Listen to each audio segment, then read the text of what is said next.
നമസ്കാരം, ഞാൻ ഉമേഷ് ശിവരാമൻ. ഇന്ന് സംഭവിച്ച പ്രധാനപ്പെട്ട വാർത്തകളിലേക്ക് വിശദമായി.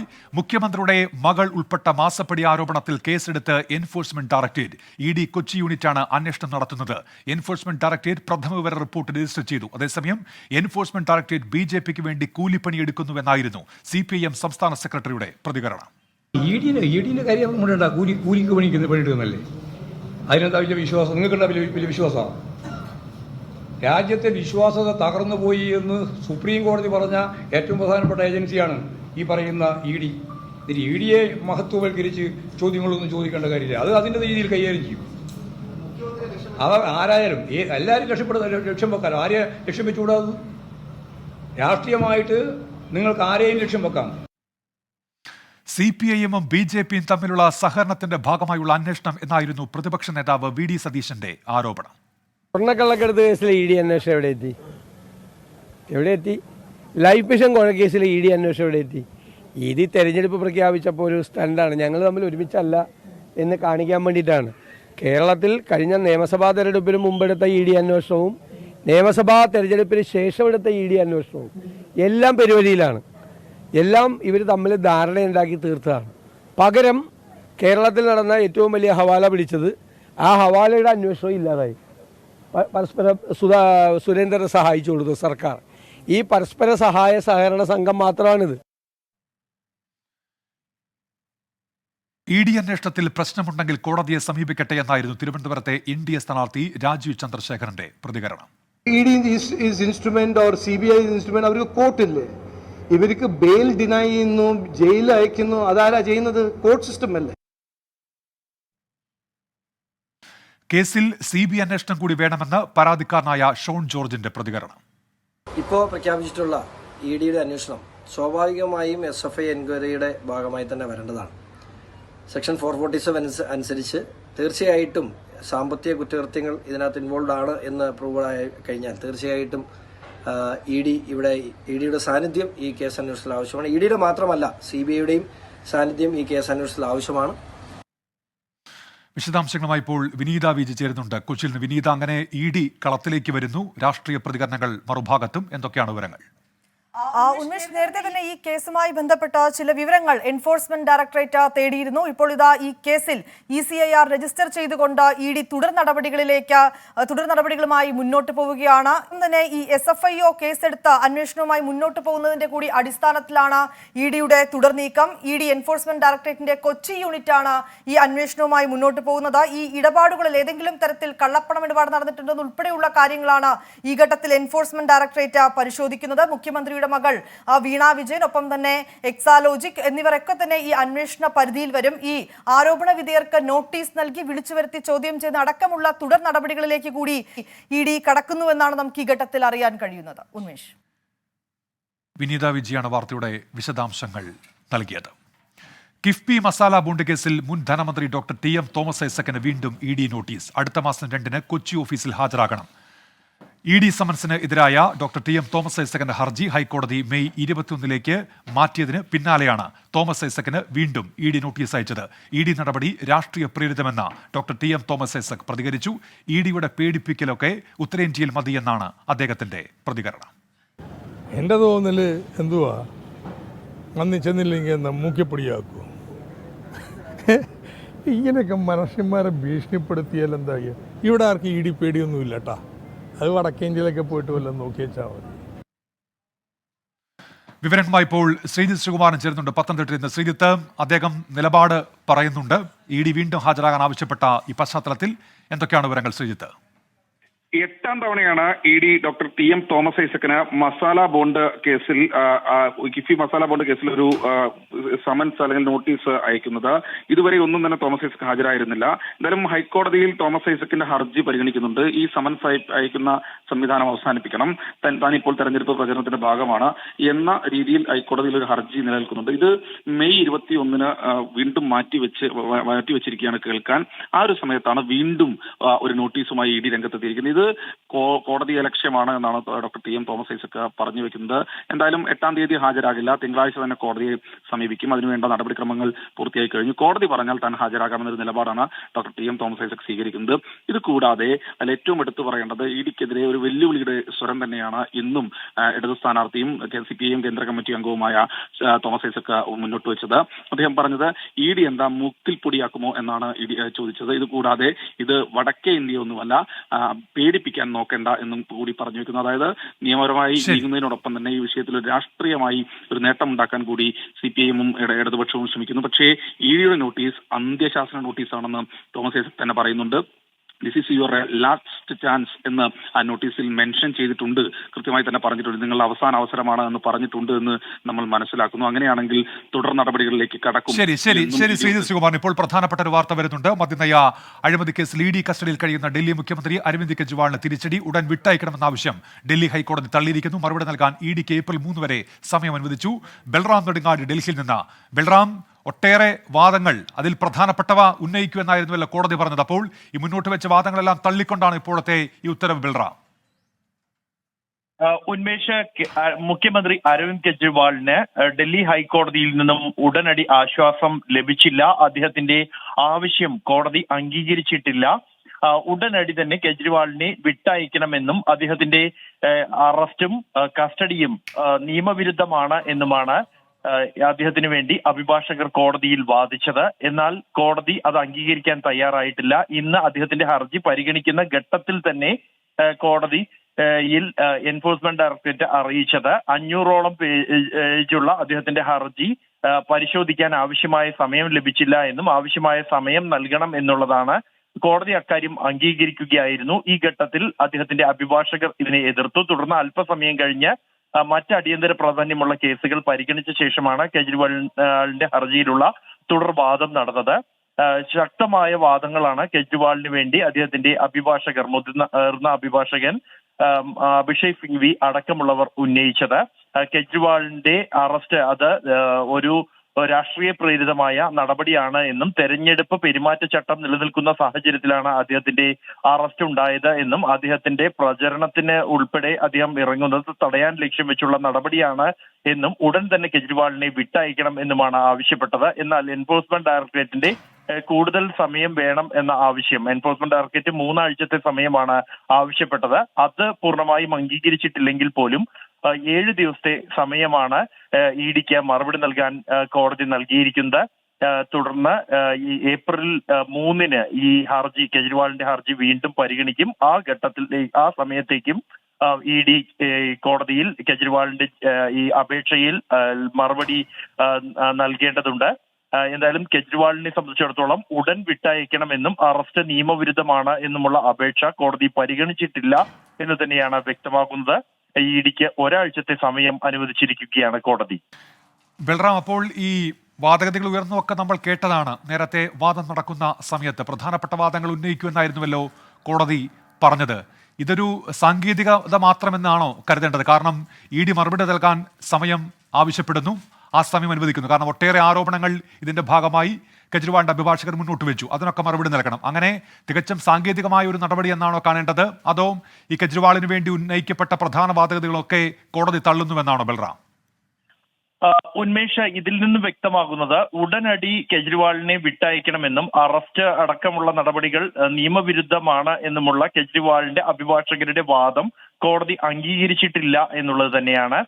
കെജ്രിവാളിന്റെ ഈ ഹർജിയിൽ മറുപടി നൽകാൻ ഇഡി 3 ആഴ്ചത്തെ സമയം ആവശ്യപ്പെട്ട ഘട്ടത്തിൽ തന്നെ കോടതി ഈ മറുപടിക്കായി ആവശ്യമായ സമയം നൽകേണ്ടതുണ്ട് എന്ന് വ്യക്തമാക്കിയിരുന്നു. എന്നാൽ ആ ഘട്ടത്തിലാണ് കെജ്രിവാളിന്റെ തുടർവാദം കേട്ടില്ലെങ്കിൽ അദ്ദേഹത്തിന് അപരിഹാര്യമായ നഷ്ടങ്ങൾ ഉണ്ടാകും എന്ന് അഭിഭാഷകർ അറിയിച്ചത്.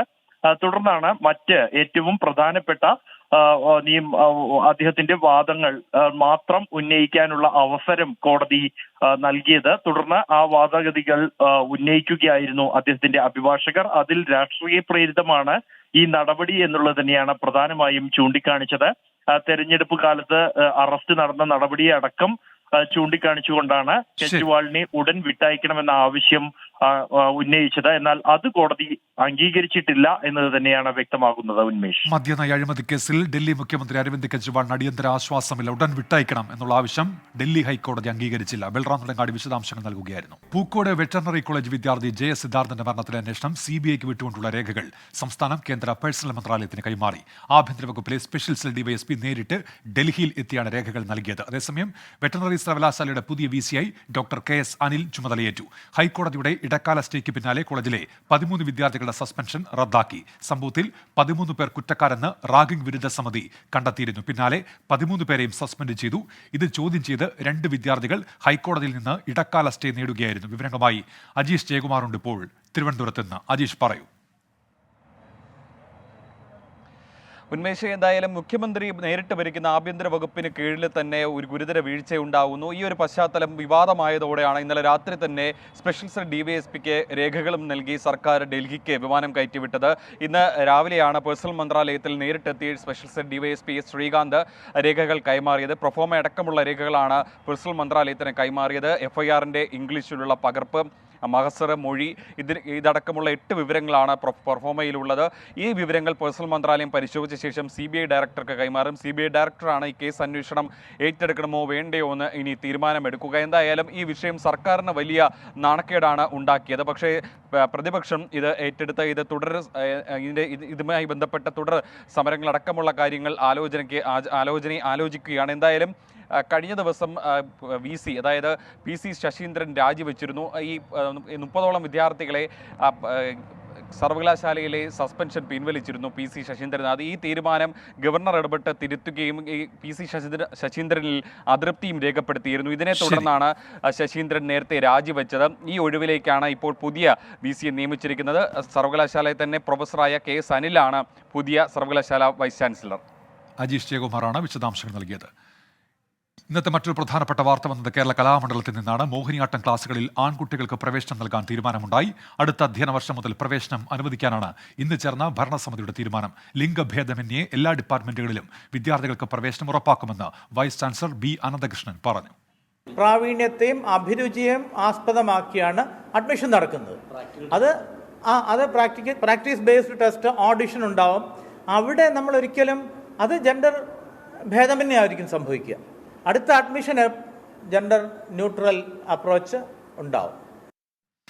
അധിക്ഷേപ പരാമർശങ്ങളിൽ സത്യഭാമയ്ക്കെതിരെ ഡോക്ടർ RLV രാമകൃഷ്ണൻ പോലീസിൽ പരാതി നൽകി. വിവരങ്ങളുമായി ഇപ്പോൾ സൂരജ് സജിയുണ്ട് തൃശ്ശൂരിൽ നിന്ന്. സൂരജ്, ശ്രദ്ധേയമായൊരു തീരുമാനമെടുക്കുന്നു കേരള കലാമണ്ഡലം, ഒപ്പം ഡോക്ടർ RLV രാമകൃഷ്ണന്റെ പരാതിയും. എന്തൊക്കെയാണ് വിവരങ്ങൾ? ഉന്മേഷ്, ചരിത്രപരമായ ഒരു തീരുമാനം അതാണ് ഇന്ന് കലാമണ്ഡലത്തിന്റെ ഭരണസമിതിയുടെ ഭാഗത്തു നിന്നുണ്ടായിരിക്കുന്നത്. കഥകളിയിലടക്കം ഈ ലിംഗസമത്വം ഉറപ്പാക്കിയപ്പോൾ പോലും മോഹിനിയാട്ടത്തിൽ അത് നടപ്പായില്ല എന്നുള്ളതായിരുന്നു വലിയ വിമർശനങ്ങൾ ഉയർന്നത്. ഇന്ന് പുതിയ ഭരണസമിതി അധികാരം ഏറ്റെടുത്തതിന് തൊട്ടു പിന്നാലെ നടന്ന ഭരണസമിതി യോഗത്തിലാണ് ഇത്തരത്തിൽ സുപ്രധാനമായ ഒരു തീരുമാനത്തിലേക്ക് പോയത്. മോഹിനിയാട്ടത്തിലും ആൺകുട്ടികൾക്ക് അടുത്ത അധ്യയന വർഷം മുതൽ പ്രവേശനം നൽകാനുള്ള തീരുമാനമാണ് ഇപ്പോൾ കൈക്കൊണ്ടിരിക്കുന്നത്. അതിനുവേണ്ട നടപടികളിലേക്ക് കടക്കാൻ യൂണിവേഴ്സിറ്റിക്ക് നിർദ്ദേശം നൽകുകയും ചെയ്തിട്ടുണ്ട്. എന്തായാലും വരുന്ന അധ്യയന വർഷം മുതൽ തന്നെ ആൺകുട്ടികൾക്ക് ഇതിൽ പ്രവേശനം നേടാൻ കഴിയും എന്നുള്ളത് തന്നെയാണ് ഇന്ന് ഭരണസമിതി അറിയിച്ചിട്ടുള്ളത്. അങ്ങനെ ഒരു സുപ്രധാന നീക്കം ഒരു വശത്തു നടക്കുന്നു. അതേസമയം ഈ അധിക്ഷേപ പരാമർശങ്ങളിൽ RLV രാമകൃഷ്ണൻ ഇന്ന് പോലീസിൽ പരാതി നൽകുകയുണ്ടായി. ഡോക്ടർ RLV രാമകൃഷ്ണൻ പ്രധാനമായും ചൂണ്ടിക്കാണിച്ചത് ജാതീയമായ അധിക്ഷേപം ഈ അഭിമുഖവുമായി ബന്ധപ്പെട്ടുകൊണ്ടുണ്ടായി. അതുകൊണ്ട് തന്നെ സത്യഭാമയ്ക്കെതിരെ കേസെടുക്കണമെന്ന് ആവശ്യപ്പെട്ടുകൊണ്ട് ചാലക്കുടി DYSPക്കാണ് പരാതി നൽകിയത്. ഈ പരാതി തിരുവനന്തപുരം സിറ്റി പോലീസിന് കൈമാറുകയും ചെയ്തിട്ടുണ്ട്. തിരുവനന്തപുരം സിറ്റി പോലീസ് ആയിരിക്കും ഇനി ഇതിൽ തുടർ നടപടികളുമായി മുന്നോട്ട് പോകുക. എന്തായാലും അധിക്ഷേപ പരാമർശത്തിൽ സത്യഭാമയ്ക്കെതിരെ നിയമ നടപടിയുമായി ഡോക്ടർ RLV രാമകൃഷ്ണൻ മുന്നോട്ട് പോകുന്ന ഒരു സാഹചര്യമാണുള്ളത്. ഉന്മേഷ്, ശരി, സൂരജ് സജിയാണ് വിവരങ്ങൾ നൽകിയത്. ഇനി ലോക്സഭാ തെരഞ്ഞെടുപ്പ് വാർത്തകളിലേക്കാണ്. ഇന്ന് വന്ന പ്രധാനപ്പെട്ട വാർത്തകൾ പരിശോധിക്കുകയാണെങ്കിൽ ഏപ്രിൽ 2 രാഹുൽ ഗാന്ധി വയനാട്ടിലെത്തുമെന്നുള്ള വാർത്ത വരുന്നു. പ്രചാരണത്തിന് പണം കണ്ടെത്താൻ കൂപ്പൺ അടിച്ചിറക്കാനുള്ള തീരുമാനത്തിൽ തെരഞ്ഞെടുപ്പ് കമ്മീഷൻ കോൺഗ്രസിനോട് വിശദീകരണം തേടി. അതേസമയം കോൺഗ്രസിന് തലവേദനയായി നേതാക്കളുടെ കൊഴിഞ്ഞുപോക്ക് തുടരുകയാണ്. തൃശൂരിൽ മുൻ ദേവസ്വം ബോർഡ് പ്രസിഡന്റ് ഉൾപ്പെടെ 4 പേർ BJPയിൽ ചേർന്നു. പാലക്കാട് DCC മുൻ ജനറൽ സെക്രട്ടറി ഷൊർണൂർ വിജയൻ CPIയിൽ ചേർന്നു. അതിനിടെ വടകരയിൽ KK ശൈലജയെ അപകീർത്തിപ്പെടുത്തുന്നുവെന്ന് ആരോപിച്ച് LDF DGPക്ക് പരാതി നൽകി. കൊല്ലം ചന്ദനത്തോപ്പ് ഗവൺമെന്റ് ITയിൽ വോട്ട് തേടിയെത്തിയ NDA സ്ഥാനാർത്ഥി G കൃഷ്ണകുമാറിനെ SFI പ്രവർത്തകർ തടഞ്ഞത് സംഘർഷത്തിൽ കലാശിക്കുകയും ചെയ്തു. ഷഫീദ് റാവുത്തറുണ്ട് ഇപ്പോൾ വിവരങ്ങളുമായി. ഷഫീദ്, എന്തൊക്കെയാണ് ഇന്ന് തെരഞ്ഞെടുപ്പ് കളത്തിൽ കണ്ടത്? ഷഫീദ്, ഉന്മേഷ, പലതരത്തിലുള്ള ചർച്ചകൾ, ആരോപണ പ്രത്യാരോപണങ്ങൾ. സംസ്ഥാനത്തെ ലോക്സഭാ തെരഞ്ഞെടുപ്പ് ചൂട് പിടിക്കുകയാണ്. വയനാട്ടിലെ sitting M P Rahul Gandhi സ്ഥാനാർത്ഥി പ്രഖ്യാപനത്തിന് ശേഷം ഇതുവരെ മണ്ഡലത്തിൽ എത്തിയിരുന്നില്ല. എന്നാൽ കോൺഗ്രസ് പ്രവർത്തകരെ വലിയ തരത്തിലുള്ള ചോദ്യങ്ങൾക്ക് വിധേയമാക്കിയത് രാഹുൽ ഗാന്ധിയുടെ അഭാവമായിരുന്നു. ഇപ്പോൾ രാഹുൽ ഗാന്ധി എത്തുന്നു എന്നുള്ള വിവരം ഇതുമായി ബന്ധപ്പെട്ട് വരുന്നുണ്ട്. 2-ാം തീയതി വയനാട് എത്തുന്ന രാഹുൽ ഗാന്ധി 3-ാം തീയതി നാമനിർദ്ദേശ പത്രിക സമർപ്പിക്കും എന്നുള്ളതാണ് ഏറ്റവും പ്രധാനപ്പെട്ട കാര്യം. മാത്രവുമല്ല, കെ സുരേന്ദ്രന്റെ സ്ഥാനാർത്ഥിത്വം, അതിനുശേഷം കെ സുരേന്ദ്രൻ മണ്ഡലത്തിൽ സജീവമാകുന്നു. ഇതടക്കമുള്ള വിഷയങ്ങൾ കോൺഗ്രസ് പ്രവർത്തകരെ സംബന്ധിച്ച വലിയ തരത്തിൽ തലവേദന ഉണ്ടാക്കിയിരുന്നു. പ്രത്യേകിച്ച് രാഹുൽ ഗാന്ധി എത്താത്തൊരു സാഹചര്യത്തിൽ അതിനുകൂടി ഇപ്പോൾ ഒരു മറുപടി അവർക്ക് ഉണ്ടായിരിക്കുകയാണ്. അതിനിടെ വയനാട്ടിലെ UDF സ്ഥാനാർത്ഥികളെ പരിഹസിക്കുന്ന കെ സുരേന്ദ്രൻ രംഗത്തെത്തി നമ്മൾ കണ്ടു. ഇന്ത്യ സംഘത്തിലെ ഒറിജിനൽ സ്ഥാനാർത്ഥി ആര് എന്നതായിരുന്നു ഇന്ന് കെ സുരേന്ദ്രൻ ഉന്നയിച്ച ഏറ്റവും പ്രധാനപ്പെട്ട ചോദ്യം. അതേസമയം കോൺഗ്രസിന് തലവേദനയായി നേതാക്കളുടെ കൊഴിഞ്ഞുപോക്ക് തുടരുകയാണ്. അത് വലിയ രീതിയിൽ കോൺഗ്രസിനെ സംബന്ധിച്ച് തെരഞ്ഞെടുപ്പ് ഗോതയിൽ അവർക്ക് പ്രതിസന്ധി സൃഷ്ടിക്കുന്നുണ്ടെന്നുള്ള കാര്യത്തിൽ തർക്കമില്ല. തൃശ്ശൂരിലെ മുൻ ദേവസ്വം ബോർഡ് പ്രസിഡന്റ് ഉൾപ്പെടെ 4 പേരാണ് BJP-യിൽ ചേർന്നത്. പാലക്കാട് DCC മുൻ ജനറൽ സെക്രട്ടറി ഷൊർണൂർ വിജയൻ CPM-ൽ ചേർന്നതും ഇന്ന് തെരഞ്ഞെടുപ്പ് കളത്തിലെ പ്രധാന കാഴ്ചയായിരുന്നു. സാമ്പത്തിക പ്രതിസന്ധി രൂക്ഷമായതിനെ തുടർന്നാണ് കൂപ്പൺ അടിച്ചുള്ള പണപ്പിരിവിന് കോൺഗ്രസ് നേതൃത്വം തീരുമാനിച്ചത്. എന്നാൽ ഇത് മാതൃകാ പെരുമാറ്റച്ചട്ടത്തിന്റെ ലംഘനമാണെന്ന് ആരോപിച്ചാണ് കോൺഗ്രസിന് തെരഞ്ഞെടുപ്പ് കമ്മീഷൻ വിശദീകരണം തേടിയത്. വടകരയിൽ നമ്മൾ മുൻപ് സൂചിപ്പിച്ചതുപോലെ തന്നെ KK ശൈലജയെ അപകീർത്തിപ്പെടുത്തുന്നുവെന്ന് ആരോപിച്ച LDF DGP-ക്ക് പരാതി നൽകി. ഇന്നലെ ഈ കോവിഡ് കള്ളി പരാമർശത്തിൽ LDF തെരഞ്ഞെടുപ്പ് കമ്മീഷന് പരാതിയുമായി സമീപിച്ചിരുന്നു. കൊല്ലം ചന്ദനത്തോപ്പ് ഗവൺമെന്റ് ITIയിൽ വോട്ട് തേടിയെത്തിയ NDA സ്ഥാനാർത്ഥി G കൃഷ്ണകുമാറിനെ SFI പ്രവർത്തകർ അതും ഇന്ന് തെരഞ്ഞെടുപ്പ് കളത്തിലെ ഒരു പ്രധാന കാഴ്ചയായി മാറി. ലോക്സഭാ തെരഞ്ഞെടുപ്പിൽ ആദ്യഘട്ട വോട്ടെടുപ്പ് നടക്കുന്ന മണ്ഡലങ്ങളിലെ പത്രികാ സമർപ്പണം പൂർത്തിയായ ദിവസമാണ് ഇന്ന്. പഞ്ചാബിൽ ആം ആദ്മി പാർട്ടിക്ക് തിരിച്ചടി. ജലന്ധർ MP സുശീൽ കുമാർ റിങ്കു ഇന്ന് BJP-യിൽ ചേർന്നു. ജമ്മുകശ്മീരിൽ നിയമസഭാ തെരഞ്ഞെടുപ്പ് സെപ്റ്റംബറിന് മുൻപ് നടത്തുമെന്ന് കേന്ദ്ര ആഭ്യന്തരമന്ത്രി അമിത്ഷാ അറിയിച്ചു. മഹാരാഷ്ട്രയിൽ പ്രതിപക്ഷ ഐക്യം പ്രതിസന്ധിയിൽ. സീറ്റ് വിഭജനത്തിൽ ധാരണയാകും മുൻപ് ശിവസേന ഉദ്ധവ് വിഭാഗം സ്ഥാനാർത്ഥികളെ പ്രഖ്യാപിച്ചത് കോൺഗ്രസിനെയും NCP ശരത് പവാർ വിഭാഗത്തെയും ചൊടിപ്പിച്ചു എന്നുള്ള വാർത്ത കൂടി ഇന്ന് വന്നു. രാധാകൃഷ്ണൻ വിവരങ്ങളുമായി ചേരുന്നുണ്ട്. RK, നമ്മൾ ദേശീയതലത്തിൽ ഇന്ന് തെരഞ്ഞെടുപ്പ് കളത്തിൽ കണ്ട കാഴ്ചകൾ എന്തൊക്കെയാണ് RK?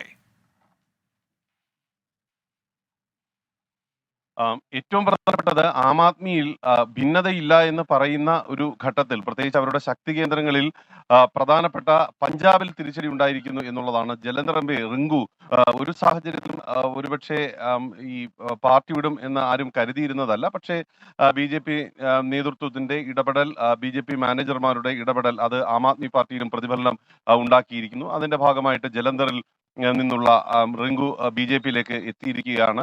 ഇതാണ് ഇന്ന് ദേശീയ തലത്തിൽ പക്ഷേ ആം ആദ്മി പാർട്ടിയെ സംബന്ധിച്ച് ഏറ്റവും വലിയ തിരിച്ചടിയായിട്ടുള്ളത്. BJP-യെ സംബന്ധിച്ച് അവർ ഈ തെരഞ്ഞെടുപ്പുമായി ബന്ധപ്പെട്ടിട്ടുള്ള വിഷയങ്ങളിലെ വിലയിരുത്തലുകൾ നടത്തുകയാണ്. ഇപ്പോഴും ആ യോഗം തുടരുന്നുണ്ട്. കോൺഗ്രസ് സ്ഥാനാർത്ഥി പട്ടിക പൂർണ്ണമായിട്ടും പ്രഖ്യാപിക്കാൻ വേണ്ടിയിട്ടുള്ള നടപടിക്രമങ്ങളിലേക്ക് കടന്നിരിക്കുന്നു. നാളെ 2-ാം ഘട്ട തെരഞ്ഞെടുപ്പ് വിജ്ഞാപനം വരികയാണ്. നാളെ രാവിലെ 89 മണ്ഡലങ്ങളിലേക്കുള്ള തെരഞ്ഞെടുപ്പ് വിജ്ഞാപനം പ്രസിദ്ധീകരിക്കും. കേരളം അടക്കമുള്ള സംസ്ഥാനങ്ങളിലെ 13 സംസ്ഥാനങ്ങളിലെ തെരഞ്ഞെടുപ്പാണ് നാളെ പ്രഖ്യാപിക്കാനായിട്ട് പോകുന്നത്. വളരെ പ്രധാനപ്പെട്ട കാര്യം. ഈ 2 ഘട്ടങ്ങളിലെ RK രാധാകൃഷ്ണനാണ് ഡൽഹിയിൽ നിന്ന് വിശദാംശങ്ങൾ നൽകിയത്. ഇതോടെ ഇന്ന് സംഭവിച്ചത് പൂർത്തിയാകുന്നു.